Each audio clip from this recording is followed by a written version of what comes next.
ఇక్కడ దళితవాడ ఎక్కడుందండి? ఏమిటి దళితవాడ? ఏంటన్నా? బ్రాహ్మణుని ఎదిరించడానికి వచ్చాడనుకున్నాం గాని ఈయన పద్ధతి చూస్తుంటే శూద్రుడు దళితులు ఒక్కటిగా ఉండాలని చెప్పేలా ఉన్నాడే. అవునయ్యా, అందరూ ఒకటిగానే ఉంటారు. మీరిద్దరు మాత్రమే కాదు, మాల, మాదిగ, గౌడ్లు, యాదవులు, పద్మశాలీలు, పెరికిలు, ముదిరాజులు అందరూ ఒకటిగానే ఉంటారు. శాస్త్రంలో మనందరినీ శూద్రులు అని రాశారు. శూద్రులైనా పర్వాలేదు, అదృష్టుల కంటే పైన ఉండాలనుకుంటున్నారు చూడండి, అది మూర్ఖత్వం. పదండి.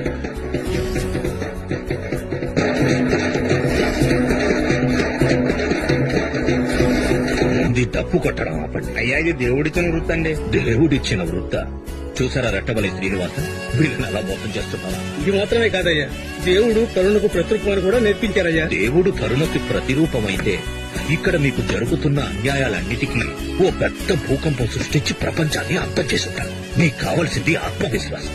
మీరెవ్వరికీ తక్కువ కాదు.